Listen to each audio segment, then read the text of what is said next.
Pokemon Black, but I can only catch the first random encounter on each route. The random encounters in this hardcore Nuzlocke have randomized abilities as well. I'm basically gambling with each encounter, which causes my heart to have a little goofy vibration. Every boss and trainer has random Pokemon too, and the first challenge I face is deciding between randomized starter Pokemon. I choose Magnemite because it has early Thunder Shocks, and part Steel type is great for early resistances. We soon get to nickname Magnemite into Mags and find out that he has a mild nature and the random ability of Illusion. Our first additional team member is Spinarak, named One Trick. If you know, you know.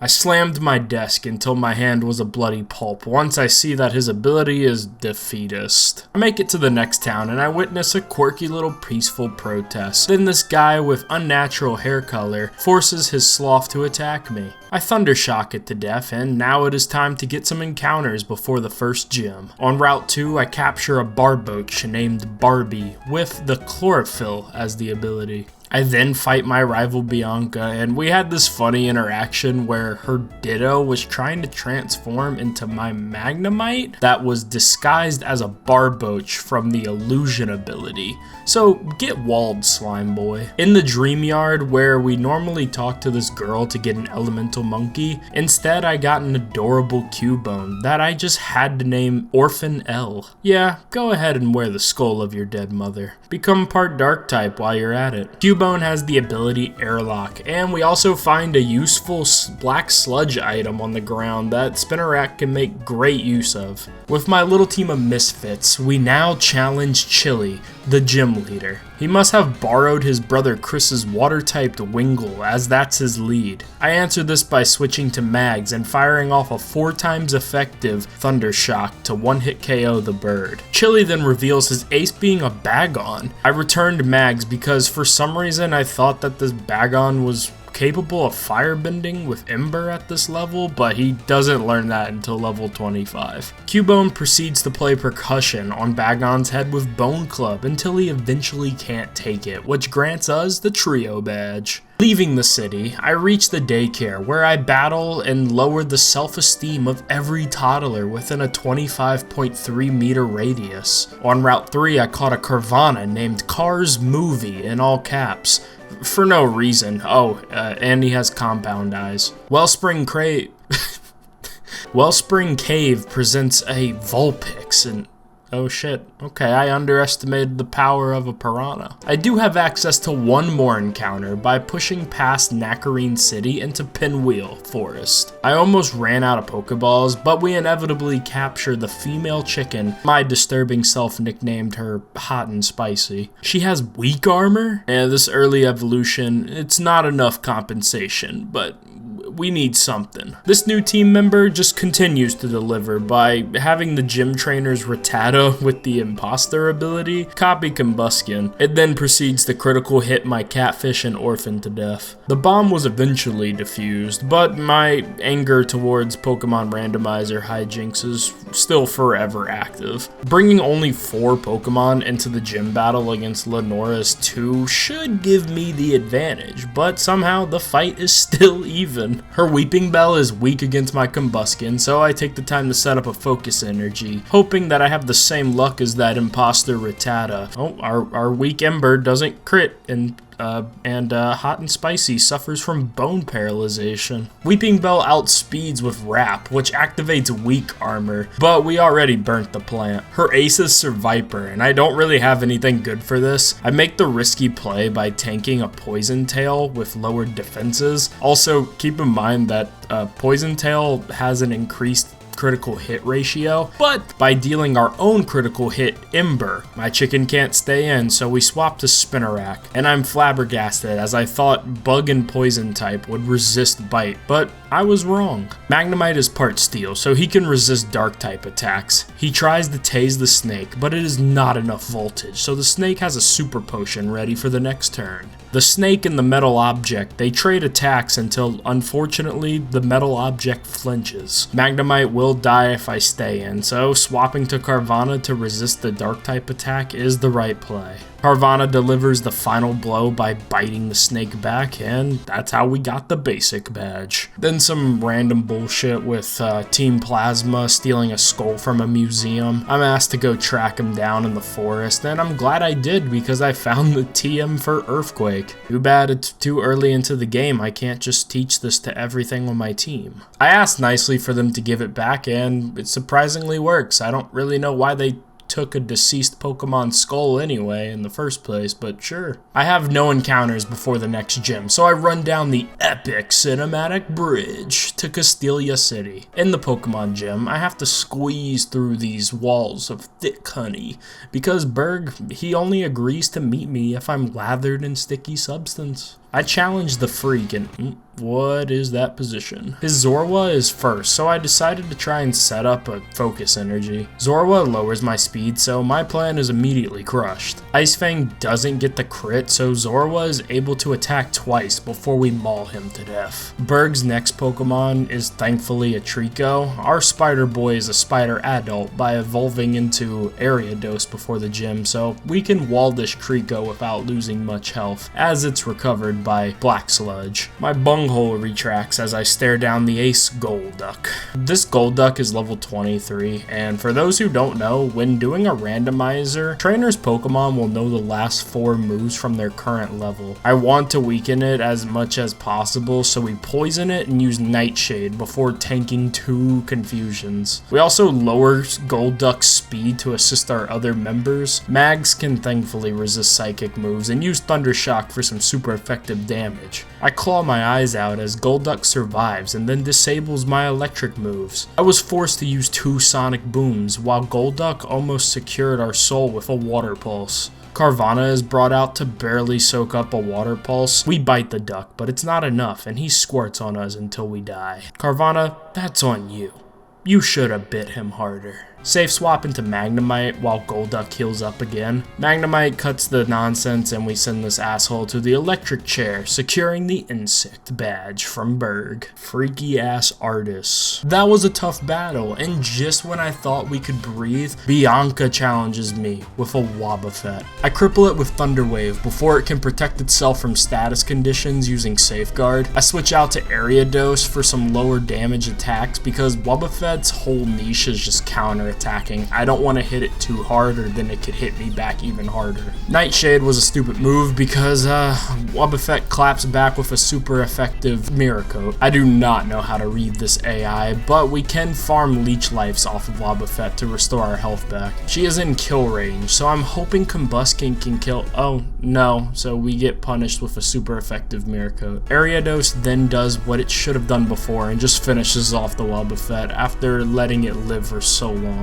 Herbibarrel is threatening at first glance, but you forget that Magnemite eats those for breakfast. Her last 2 Pokemon are a Squirtle and a Bellsprout, so we have a chance to just chill out. With only 3 Pokemon, we need this next encounter, and I cry as it's a Shelder with the ability Victory Star. Disgusting little freaky ass tongue. But he has a neat shiny. Sharon challenges me to a 4v4 Pokemon battle right after that, and well, he only needed 1 because his Zangoose raises his own attack with 2 Swords Dances and sweeps my whole team. Thanks Sharon for the reset, because my luck is so much better with encounters on the second attempt. The only notable new Pokemon in attempt 2 is an Adamant Nature Torchic that I got as my starter with the ability Poison Point. I also caught an early Gibble with the ability Shell Armor, and its Dragon Rage destroyed most of the early game. Now back to rematching Sharon. Shuppet can wall his Riolu, so we burn it with Will-O-Wisp. Using Nightshade, the AI swaps to Krogunk to take the damage. 1 more Nightshade, and surviving a hit from Feint Attack opens a window for Sandstorm to take the life of the frog. His Gligar can deal some serious damage, but it just wastes a turn with Harden, and well, we also miss a Will-O-Wisp. The same series of events happen again for the next turn. I go for Will-O-Wisp a 3rd time, while Harden is used again, and then I finally solve the first grade puzzle by realizing that this Gengar is probably spamming Harden because it has no moves to actually hurt my ghost type.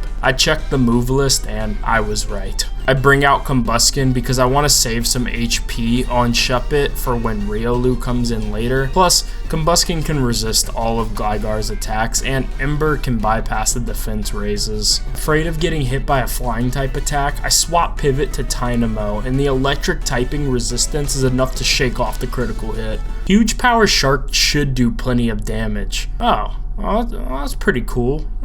Yeah, that's pretty neat. Joke's on you, my Oranberry was activated. Jiggles can't withstand a gust much, so we are forced to switch to Flaffy to resist the flying type moves. Due to Lightning Rod, I can't simply zap the bug, so we tackle it. Flaffy does good damage, but we can't win, so Cotton Spore is used to lower Beautifly's speed for the rest of the team. My only switch is Gibble, and thank Arceus that I went for the Cotton Spore before, because Gibble could not survive another gust, and destroys the Butterfly with a Dragon Rage. Sharon has one Pokemon left, but it's just the Riolu that can't hurt Shuppet, so GG scrub. In the desert, we can talk to this guy and he gives us the Dig TM, and we can teach it to Gibble and Combuskin. This primarily helps Gibble because before it was using Sand Tomb as ground type stab. I didn't mean to talk shit about Sand Tomb, but of course, I fight this random doctor in the desert and he happens to have a Gibble, and it kills my Shuppet. It uses Sand Tomb to trap it. Sock the Shuppet. It didn't deserve this, but natural selection had to take its course, and I'm pretty quick to replace him with this level 20 Klinklang that I found in the desert resort. I have a happy hot flash while reading that my steel type is immune to fire type moves due to flash fire. Oh, and I named him Grinder. We get a boost in power with Gibble evolving into Gabite,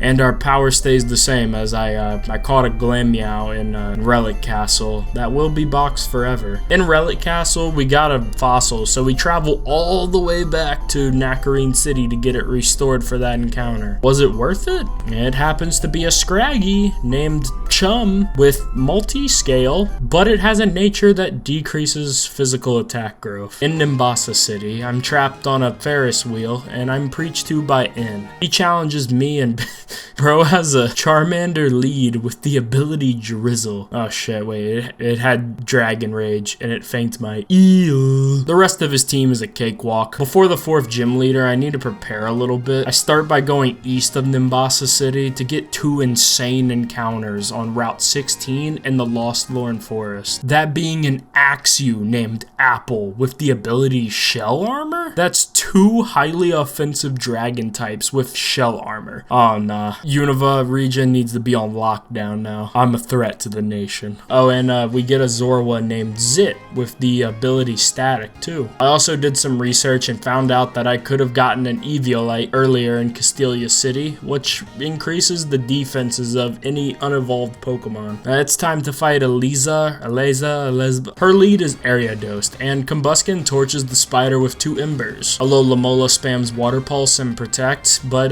Klinklang is able to spam Charge Beams back for the KO. Now this asshole is on my screen. This Tropius is level 27. It has Razor Leaf for strong stab. It's also got Stomp for flinches and coverage. Tropius is not a great Pokemon, but at this middle point in the game, it's able to actually be a menace towards my team with some decent stats except for speed. Its typing, being grass and flying, is good against my team as well, as I lack a super effective move to pressure it. I bring in Crib, my Parasect, with the useless ability Immunity, just to get Whirlwinded out into Jigglypuff. I pivot myself this time into Gabite to take a Razor Leaf. We Dragon Rage next turn as we are hit with a Razor Leaf again. Dragon Rage then activates Tropius's Oranberry and we are hit with a Razor Leaf again. I get cocky with Shadow Claw and it barely doesn't kill, but Tropius thankfully misses. Elisa heals back up with a Hyper Potion, and now watching this footage back, I have no idea what's wrong with me. Dragon Rage should have been used there every single time. Tropius mixes up my lineup with forcing Jigglypuff out, and Oh dear God. I always felt Jigglypuff was a valued member, and he did his job putting Trapius to sleep while I safe switch into Combustion. Ember does not do a lot of damage, and Tropius wakes up. Stomp causes Combustion to flinch, and then the next one activates Combustion's Poison Point ability. This bitch, she uses another Hyper Potion, and I just swapped to Manny. I decrease the enemy speed with Cotton Spore, and for some reason he uses Sweet Scent for 2 turns. Manny is holding the Eviolite, so Razor Leaf doesn't do enough damage. With a combination of tackles, thunder shocks, and poison damage, the flying banana tree falls. We might have won the Bolt badge, but I still stay awake at night pondering what would have happened if this Tropius had a flying type damage move. Surely we would have wiped here. On Route 5, I caught a Ladybug named Johto Gem with the ability Sniper. At least it has some good support moves that would have been useful 10 levels ago. Bridge cinematic. On that bridge, we caught a female Barboach named Kitty with the ability Poison Touch. Near the cold storage, we caught a Roggenrola named Rolex with the ability Suction Cups. While fighting the gym trainers in Driftville City, Ledian gets crushed to death by a bunch of boulders. We lose Parasect too because this random Weeping Bell has an ability that prevents me from switching out. Parasect falls, but won't be forgotten. I forgot about him immediately as we get 4 new evolutions before the 5th gym leader. We get blessed as Clay leads with a Moody Joltik and it gets completely walled by my Wish Cast. His new aces Leavanny and Klinklang can resist everything that it throws out, coming out on top. His last Pokemon is a Kadabra, which is not bad, but my Dark-type Zoroark's immunity to his high special attack psychic moves, it's no contest. The Quake badge is ours, and thank Cliff for not making me upset. I'm gonna spare y'all the details on my next fight against Bianca. Why the hell do you think it's okay to bring that against me? That is so disrespectful. I feel insulted. On Route 6, I capture a Shroomish named Toppin Z. I meet Cliff at the entrance of Chargestone Cave, and I guess I need his help to clean up a spider's nest? Sure. I then reference back to our win-loss score between each other, and that causes him to leave pretty quickly. In Chargestone Cave, we caught a Clefairy named Funnel with immunity, and In was waiting at the end. I'm not sure what happened, but this fight and my last fights with Bianca and Sharon were so simple. Like, should I be threatened by a level 28 Tepig? I mean, I'm concerned it's not evolved. Is this his attempt at aura farming? Was he gonna beat me with an unevolved I don't know. Out of the cave, before I can challenge the gym, I'm forced to go ring a bell on a tower. I don't know if it's just me, but this is easily my least favorite part about the Unova games. The balance beams are fun, and that's about it. Rolex probably doesn't like this place either, as she just kind of lets herself die in a rotation battle. It was that bad, she wanted to leave this world. To replace her, we take like 6 minutes to capture this stubborn Toxicroak named Gunky, but it was worth it because he has Levitate, turning his ground weakness into an immunity. In the tower, we encounter Electrike named Tricycle with the useless Toxic boost. In a trainer battle, I needed to sack someone, so Scraggy finally became useful for once, and well, the only time. Scraggy's sacrifice allowed us to ring the bell on the tower, and now challenge Skyla, the 6th gym leader. She leads with Quagsire, so I swap to swap.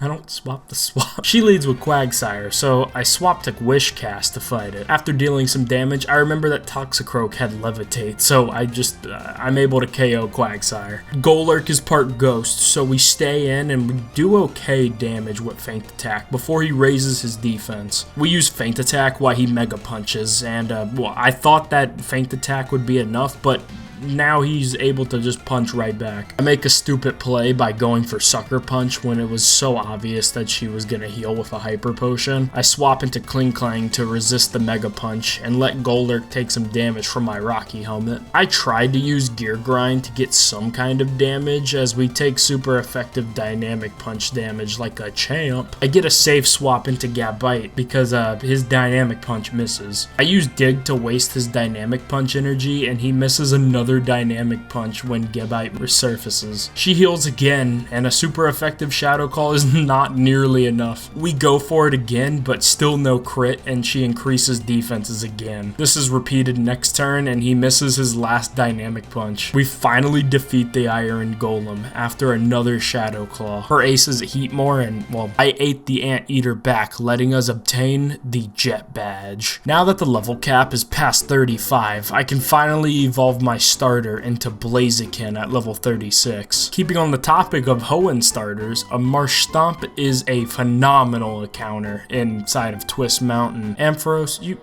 you were not supposed to crit there. I found the Earthquake TM shortly after, and my body hurts thinking about what could have been an Earthquake spamming Swampert. My smile is not restored, as my next 3 encounters are Perp Drank the Amy Palm with Toxic Boost, Sucka the Venonat with Unburden, and Lost Hour the Spring Deerling with Overcoat. Truly awful. In the gym, I do get some fun doing my little ice puzzles. I love my ice puzzles in Pokemon games. And Ampharos pays for her sins from critting that Marsh Stomp from earlier. Seriously though, I did not expect the Machamp to be quicker. However, I did not let that stop me from fighting Bryson, the 7th gym leader. He mocked the death of my Ampharos by leading with a Flaffy. Haha, look, mine is alive. That's not cool, man. I enact vengeance by using Night Slash and follow up with a flamethrower for a flawless takedown. This flawless victory is spoiled by the reveal of his Staraptor. Bryson, I'm sorry. Please have mercy. You can make fun of my Ampharos' death whenever you like. This bird is quick and strong. The cherry on top is that my team lacks a super effective move for this thing. I pivot into Toxicroak to eat a close combat, which it can because it's part poison and poison resists fighting moves. Staraptor has its defenses lowered, and I decide to sack Toxicroak for a safe switch into Kitty. Kitty dodges the takedown and soaks the bird with Surf. It does way more damage than I predicted, so we go for another one while Staraptor is healed. We repeat the same thing, and anticlimactically, the Staraptor takes itself out with recoil damage from takedown. For the record, I think I needed to sack Toxicroak because that is the only way I can ensure Wishcast's safety. It gets wrapped up with Bryson sending out a Xatu with no damaging moves, so Zoroark just finishes the battle and Bryson hands over the freeze badge. Right after, I decide it's time to evolve Axew into Fracture and give him the Eviolite before it's completely useless. In Dragon Spiral Tower, I find a Trubbish, and oh no, it died. No. I reach the top, and N is waiting to flex his encounter with Zekrom. Lucky bastard. We are forced to return to the desert for more story. Oh, Thunderbolt TM. More story, but we get the White Orb. And soon Bianca challenges me. I defeat her, but her Machamp secretly had Sturdy and almost took out my Blaziken with a revenge attack. I was so close to comboing my wall into dust with a flurry of punches. Route 9 gives us a Pachirisu named Steefton with Prankster. That's not a terrible addition. It'll help me catch the remainder of my Pokemon for the run easier. Arriving in, what is this? Opioid City, we are graded with Drayden, the final gym leader. I start taking on his gym trainers, and one in particular should be shunned by society. This woman has a Munchlax that uses Body Slam, and just watch this. For a baby Pokemon, the damage seemed way too high, so I think it had the ability Huge Power possibly. Either way, defeating my Blaziken, Klinklang, Wishcast, Manectric with a single Munchlax is definitely a certified randomizer Nuzlocke moment. After losing those members, I look in my wasteland of a PC box and decide, maybe we need to backtrack for some more encounters. After the 5th gym, I did obtain the ability to Surf, which did open up 6 more encounters encounter spots for myself. I push these encounters off towards the end usually because most of the time I'm too lazy to backtrack, but this is an emergency. A Loudred named Quiet and Volby named Dumb Baby with Scrappy. These are not good signs. If those that think Dumb Baby is a harsh nickname for Volby, at this point I was upset with my luck and I also hate Volby's design. Diaper Chicken. Volby will never evolve too because it doesn't become an Amandabuzz until level 54, which happens to be after the champion fight. However, the redemption arc begins as I get a Staryu named Pato with, it's got Terravolt. I get a Yamask named Ya with Swift Swim, which is kind of fitting because I found it in the water, and a powerful Nidoking named Menace with the ability Rattled. We are in a much better position, but that's not all. The final capture before the gym is an Ivysaur, unapologetically named GG with the ability Telepath. Drayden, funnily enough, just leads with a Togetic. It's taken care of very quickly. His Porygon 2 has Signal Beam, which almost killing my Zoroark because I completely forgot this guy can learn a bug type move. We U-turn out for Poor Ugly to finally do something, just for us to immediately let Breloom in to get the KO. His final Pokemon is a Samurott, and I could have used Seed Bomb, but I played it safe using Leech Seed. I really could have just Seed Bombed. We swap into Cofagrigus and take no damage because Samurott he tried to Encore. Samurott Encores us into Will-O-Wisp, and now he's burned. We watch as his life force is burned and sucked to death. You are welcome for that suck, Drayden. Now give the legend badge. At this point, I already have a team decided for the Pokemon League, but I am curious to see what my last two Pokemon are. The first is a Shelmet named Lip with Oblivious, and a Mightyena named Dog with Analytics, so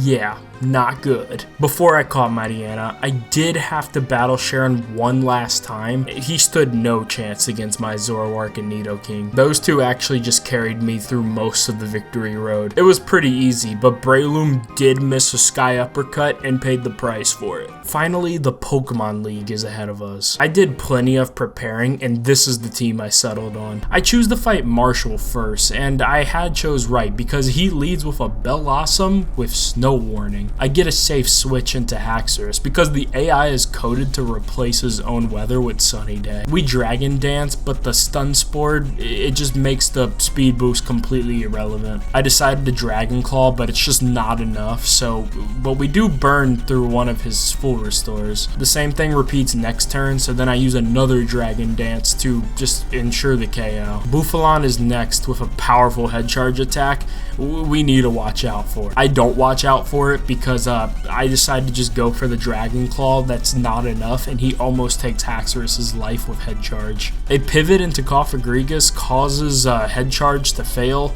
and Bouffalant goes out on his own terms by just dying to my Rocky Helmet. Torkoal in his high physical defenses here, so we gotta try and get some Hex damage in before swapping to Starmie to use super effective Surf, defeating the Lava Turtle. Probopass is his last, and it doesn't have any electric moves, so we're safe to just like Light Screen, and we can spam Surf until we win. Caitlyn usually uses Psychic Pokemon, but I'm confused because she is using In's Drizzle Charmander that's now a Charizard. I should have took advantage of the rain and used Starmie instead, but I wanted to try out Clefable's set. I spam Moonlight and Cosmic Power 4 times each, while Charizard just keeps attacking my Rocky Helmet. The dragon is slain by 4+ stored power, but Crocodile, he's immune to Psychic moves, so I just kind of wasted my time. Venusaur is brought in while Crocodile he summons a Sandstorm. Crocodile lands 2 foul plays, and I miss a Leech Seed. We put him to sleep, and Grass Knot is not enough. I was frightened of it waking up, so I swapped to Starmie. She heals, but Starmie still cleans things up. Starmie can't stay for long with Magnezone on the field, so Garchomp disposes of him and her Braviary. Grimsley is the first trainer in this playthrough to actually gain my respect. A Shuckle leads, so I think that I can just Dragon Dance, but he uses Power Trick to swap his extremely high defenses into attack. I don't realize it, so I just Dragon Dance again to hopefully set up for for a sweep. He uses Gastro Acid to get rid of my Shell Armor ability that protects against crits. I seriously used Dragon Dance for the 3rd time so he can use Rollout to take more than half my health away, and of course it happened to be a crit. We are faster, so we can take him out in 1 Dragon Claw turn. Grimsley has another bug type being Fortress, but it can't really do much, and it gets knocked out by 2 Earthquakes. Spiritomb sees that my stats are raised high, so the AI uses Memento to just make a sacrifice to lower my stats. His final Pokemon is a 3rd bug type, being Yanmega. This guy is fast, so we swap to Cofagrigus and go back and forth with Venusaur until Yanmega's whittled down. It can't do anything, and we defeat Grimsley. Chantal has a Lantern first up, so we waste it with an Earthquake. Espeon doesn't have enough bulk to tough out a super effective Crunch attack. Politoed is sent out, so I bring Starmie in to put up a Light Screen. Feeling safe, I bring out Venusaur, but Politoed bounces. I'm not afraid of him bouncing on it, so I stay in, and I'm faster, so the Sleep Powder misses. Chantal withdrew Politoed before his own Perish Song fainted him, so now Electros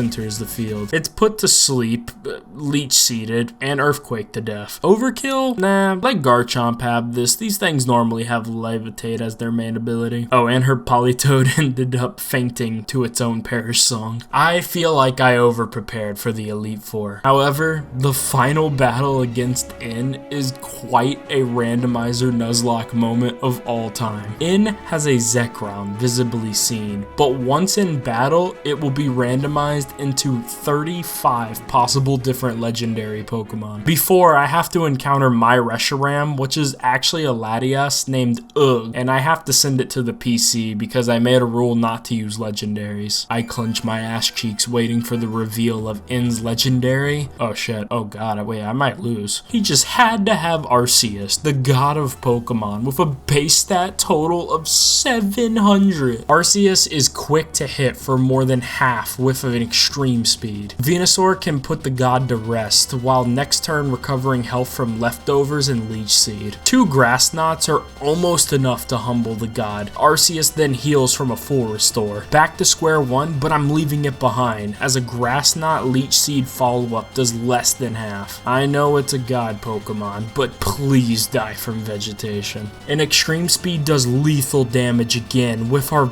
Sleep Powder actually missing this time. Venusaur can't survive another attack, so we pivot to Cofagrigus for the Ghost immunity. Will-O-Wisp needs to be applied after brushing off an Earth Power. Protect is always the right play here, as we take down the god by spreading Venusaur Seed and using Egyptian fire spells. Crisis averted. Oh my god, I gotta stop talking so soon. Now this fat bastard probably has huge power, just like his son that clapped 4 of my Pokemon in the Dragon Gym. Evolution lines share abilities in this randomized ROM, so this Snorlax with double the attack on top of the natural 110 attack stat, and he has Crunch to cover my ghost types. Venusaur is swapped in, but immediately swapped back out to Haxorus as she dodges a Body Slam. Haxorus Dragon Dances, then gets Body Slammed for huge damage. Haxorus needs to do enough physical damage to Snorlax's weak physical defense. But I planned that we would avoid Crunch. That works. That's when I realized that the Munchlax and this Snorlax, they must have the ability Hustle instead of huge power. This explains why 100% accuracy Crunch misses. So another Dragon Claw secured the KO on Queso. Haxorus can't survive an ice move, so Clefable is brought out against Beartic. Stored power is so pitiful even after a 10+ stat boost. Beartic uses Rest, so we Cosmic Power one last time to make this a 2-hit KO. In has a Hunt Tail that stored power puts in range for it to take itself out with my Rocky Helmet. Funnily enough, he got randomized in Archeops when he actually had one on his original team for this fight. It takes Rocky Helmet damage by hitting us with a Crunch. Its low defenses let stored power just finish it off. Finally, In's last Pokemon is a Volcarona. 1 store power overpowered is not enough, and we get whirlwinded out. Perfectly though, Starmie was drugged out, so we secure our win with a surf attack. Finn had a really strong start, but just fell short towards the end. It's almost as if he thought that like a god would crush my whole team.